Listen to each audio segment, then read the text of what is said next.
श्री गोपाळ कृष्ण भगवान की जय। लीळा नंबर 142।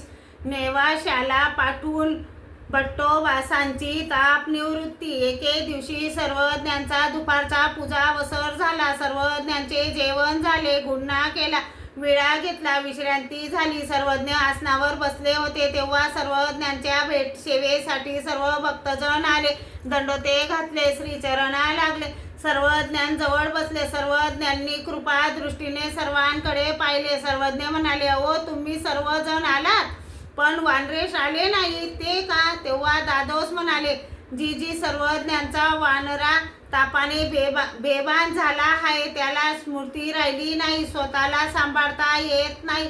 सर्वज्ञ म्हणाले, जा पाहू बोलवा इकडे। दादोस गेले, भट्टोबास उंच मठात झोपले होते।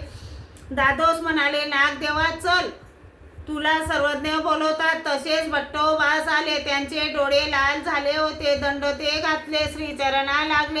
मग सर्वज्ञ म्हणाले, ओ वानर्या, तुम्ही म्हणे तापाने बेभान झाला आहात, स्वतःला सांभाळता येत नाही कोण म्हणतो? सर्वज्ञ म्हणाले, तर मग आम्ही तुम्हाला एका ठिकाणी पाठवले तर जाऊ शकाल काय? हो जी, मी जाईन। सर्वज्ञ म्हणाले, बाई आम्ही भट्टास नेवाशाला पाठवत आहोत, तरी तुम्हाला काही मागवायचे आहे का? बाईसा म्हणाले, हो बाबा, मागवायचे आहे। मग बाईसांनी नेवासा बाजारातून 20 दामाच्या वस्तू आणायला सांगितल्या, 1 दाम शिल्लक म्हणून दिला। मग भट्टोबास म्हणाले, जी मला थोडा विसर पडतो, तरी किती पैशाचे काय घ्यावे व कोणकोणत्या वस्तू घ्यायच्या सांगितल्या आहेत ते आठवणार नाही।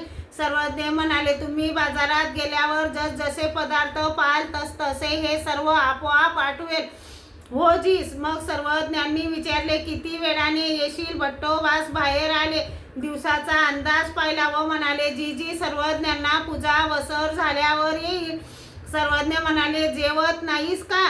ते म्हणाले, नाही जी, मला भूक नाही। दंडोते घातले, श्रीचरणा लागले, मग निघाले। श्री गोपाळ कृष्ण भगवान की जय।